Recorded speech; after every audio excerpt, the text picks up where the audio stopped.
La Banque de développement des États d'Afrique centrale BEDAC va désormais héberger et gérer les finances du Fonds bleu pour le bassin du Congo. La convention relative a été signée ce 7 décembre à Brazzaville par le président de la dite banque et la coordonnatrice technique de la Commission climat du bassin du Congo et du Fonds bleu pour le bassin du Congo.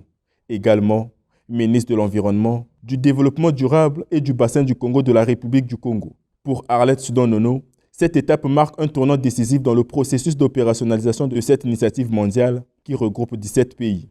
Nous sommes réellement dans la mise en œuvre aujourd'hui et c'est une grande victoire sur le plan de l'opérationnalisation effective aujourd'hui du Fonds bleu pour le bassin du Congo.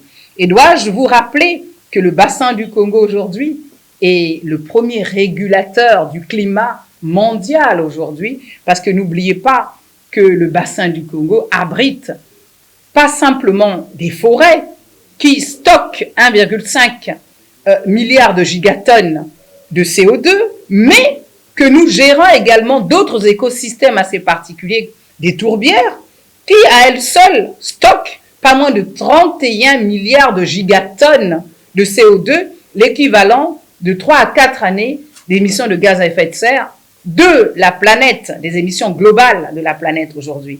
Le choix porté sur cette structure financière n'est pas le fruit du hasard. Il résulte d'un appel d'offres lancé en amont pour un seul critère, la transparence. La BEDAC, la Banque de développement des États d'Afrique centrale, a été recrutée tout au long d'un processus de transparence au travers d'un appel d'offres.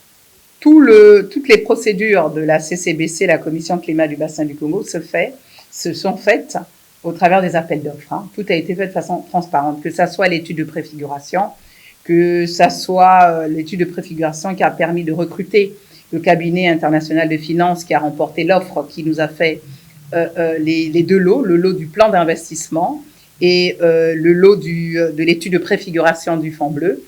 Toutes ces procédures ont été faites par appel d'offres. Consciente de cette nouvelle responsabilité, la BEDAC assure mener avec délicatesse et surtout objectivité cette mission. On est totalement confiant quant à la capacité de nos équipes à pouvoir assumer les missions qui sont les siennes, qui sont des missions effectivement nobles, parce qu'en fait, c'est des missions qui vont servir à peine une fois que les fonds sont levés au bien de toute la planète. Parce que, comme vous savez, la problématique du climat, aujourd'hui, c'est une problématique d'ordre planétaire.